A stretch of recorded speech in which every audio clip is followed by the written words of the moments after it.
Hoy en El Bierzo es así. Recibiremos también a Ana Pilar Rodríguez, psicóloga de la Asociación de Familiares de Alzheimer en El Bierzo, para hablarnos precisamente de esta enfermedad, coincidiendo con el Día Mundial de su celebración.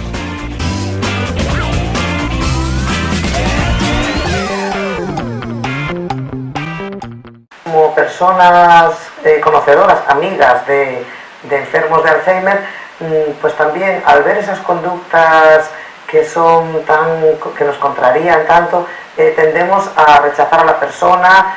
Te pongo un ejemplo claro, pues cuando estamos jugando a la partida del café, pues estas personas tienden a olvidarse, claro, de cuál es la carta que le toca jugar, y bueno, pues ahí ya sí que cuando llega ese momento, esa persona es rechazada y pues ella misma ya tiende a quedarse en casa. Todo esto pues es un círculo que va engordando pues todo el estigma, como tú bien has dicho, de lo que es la enfermedad de Alzheimer. Ani, ¿qué podemos hacer o qué debemos hacer, mejor dicho, como sociedad para que todos estos enfermos y familiares, que al fin y al cabo, como decíamos, ambos están afectados y ambos sufren de alguna manera esa enfermedad, tienen su vida pues un poquito mejor, sea un poco más cómoda? ¿Cómo vamos a incluirlos en lugar de excluirlos de la sociedad? ¿Cuál es la dinámica o la actuación que debemos tener con ellos? En primer lugar, yo diría que tendríamos que dar pasos previos, que entramos dentro de la prevención.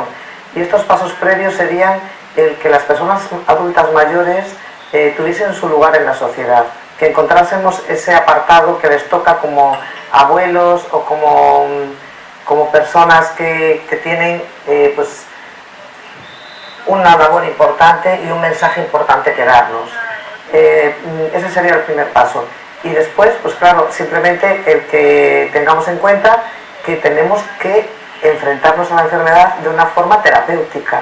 Y la forma terapéutica no es otra cosa que realizar las terapias no farmacológicas, que son las que verdaderamente son eficaces, pues estimulando las áreas cerebrales, estimulando las habilidades sociales de la persona, las áreas afectivas y también trabajando las conductas desadaptadas a través de las orientaciones psicológicas que nos pueden dar profesionales y nos pueden dirigir pues hacia la fórmula que debemos de utilizar nosotros como cuidadores a la hora de estar con ellos y de estar en el día a día, de compartir su vida.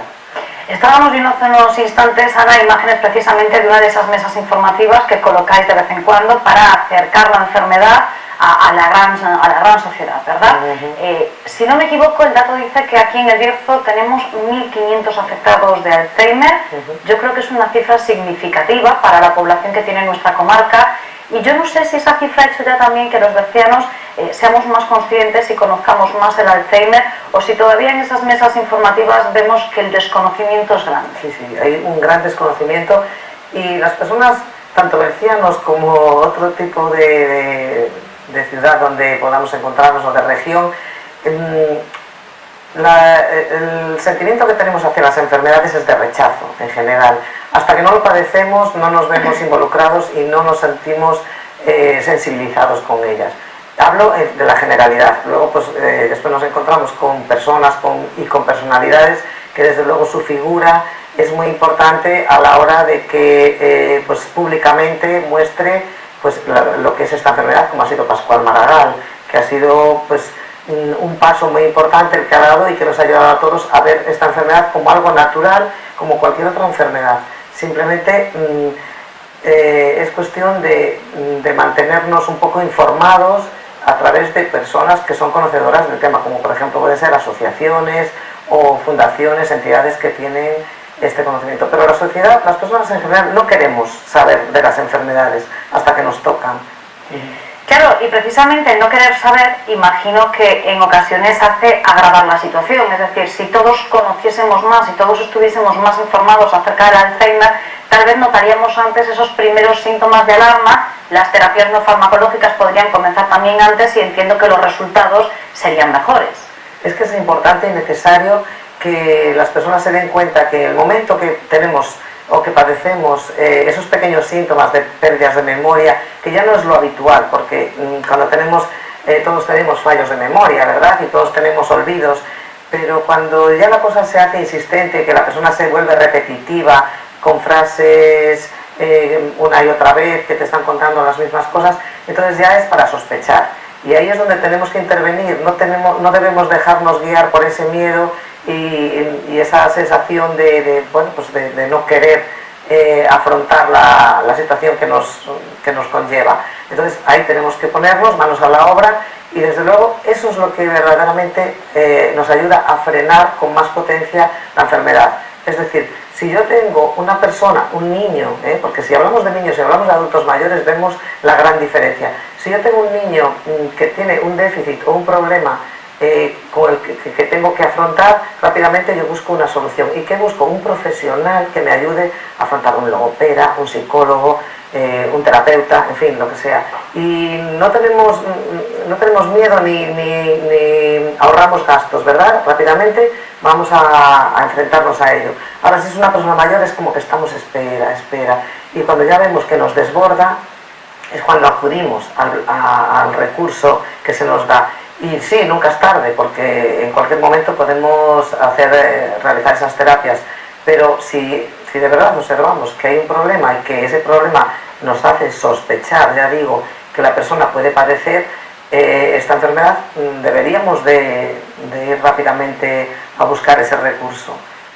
¿Qué otros síntomas tenemos, Ana? Porque hablábamos de esas historias que nos repiten una y otra vez, de que además no son conscientes de habernoslo contado antes, esos pequeños lapsus, pero todos estos síntomas yo creo que muchos de nuestros espectadores dirán, bueno, mi madre, mi padre, mi abuelo, mi abuela los tiene, pero es normal, son propios de la edad. Cuando nos hacemos mayores se nos van olvidando las cosas, nos hacemos más repetitivos, más pesados, entre comillas. Yo no sé si tenemos algún otro síntoma de alarma. A mí se me ocurre, por ejemplo, hablando del Alzheimer, esos problemas de desorientación, pero no sé si estos llegan en un estado inicial o si ya es una vez que la enfermedad está más desarrollada. Es que esta enfermedad tiene una característica que ellos mismos se crean un mecanismo de defensa para ocultar sus síntomas.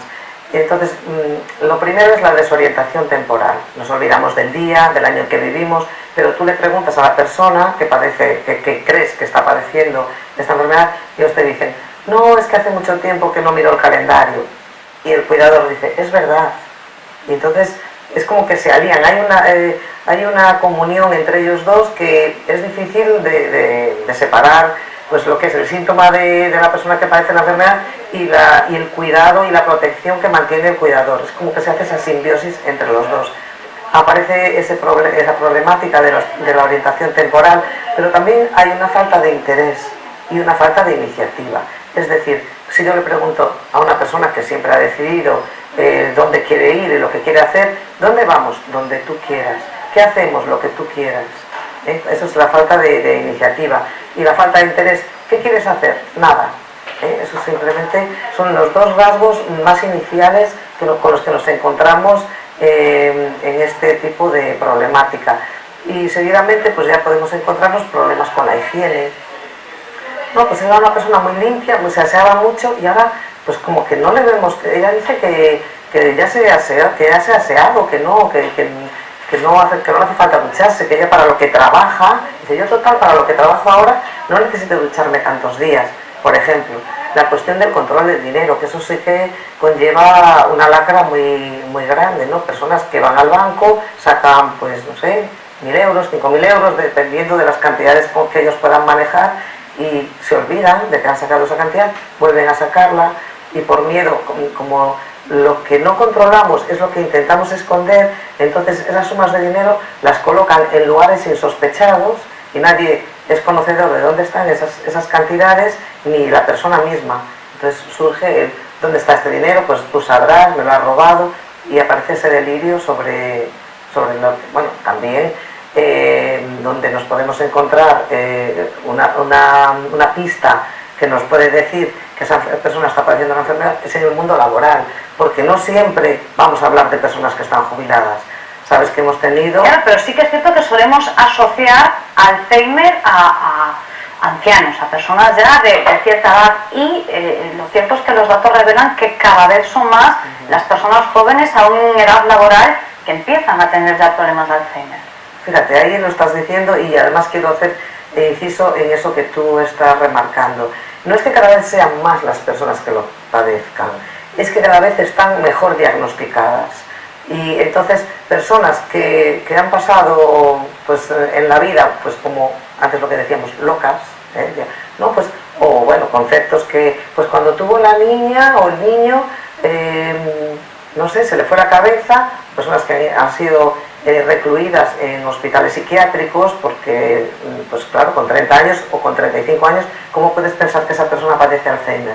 No, pues le ha ocurrido algo, se ha traumatizado, un brote psicótico, en fin, son diagnósticos mal diagnosticados, valga la redundancia, y desde luego el Alzheimer es una enfermedad que la primera persona que se diagnosticó tenía 52 años, con lo cual vemos que sí que es una edad prematura la que lo manifiesta. Y decías que también en ese entorno laboral podíamos encontrar pistas, yo no sé por dónde... Si fallan en el tema laboral, pues aparecen, por ejemplo, uno de los primeros casos que se descubrió, era un chico de Madrid que tenía 30 y pocos años, pues este chico era ingeniero informático y sus propios compañeros fueron los que dieron la voz de alarma. ¿Qué está pasando? No realiza bien sus tareas, se olvida, claro, son tareas que tienes que procesar muchos datos. Entonces está claro que ahí vamos a ver el fallo, donde tienes que controlar grandes cosas. Hombre, si tu trabajo es la huerta, por ejemplo, creo que tardaremos más en descubrirlo, aunque también se puede ver cómo la persona se puede dejar la manguera del agua abierta, que saca el producto, lo desentierra o como... Sí, lo recoge un poquito antes de tiempo o bueno, pues hace alguna travesura que nosotros pensamos que puedan ser pues extrañas y no queremos tampoco a lo mejor darle la importancia que tiene, pero sí que la tiene y son detalles en los que nos tenemos que fijar. Y por si acaso, ir al médico, no pasa nada porque nos diga que no, pero yo creo que es que tenemos un miedo innato a que nos digan que sí y entonces... Pero ¿por qué siempre nos pasan estas cosas? Y yo creo que lo hemos comentado además en ocasiones anteriores con otros invitados, cuando estamos hablando de enfermedades mentales, ¿verdad? Porque si a mí me sale un bulto en la mano, yo estoy segura de que voy a ir al médico para que me diga si es o no un tumor, si es o no algo maligno, pero cuando se trata de algo mental, ahí nos entra ese miedo visceral a... No, lo dejamos pasar. Es por el desconocimiento del cerebro humano. La mente humana es la gran desconocida y además el no saber reaccionar ante ello. Tú ante una herida sabes reaccionar, sabes cómo curarla, pero ante una herida psicológica, incluso, bueno, pues tenemos miedo de ir al psicólogo, sin necesidad de tener un problema mental. Yo me encuentro con personas que acuden a tener entrevistas conmigo y vienen pues un poco, bueno, bastante reacias en muchas ocasiones y lo primero que me manifiestan, no estoy loco. Y yo les digo, pues no he conocido locos todavía, de verdad que esa palabra creo que ya deberíamos de eliminarla del diccionario.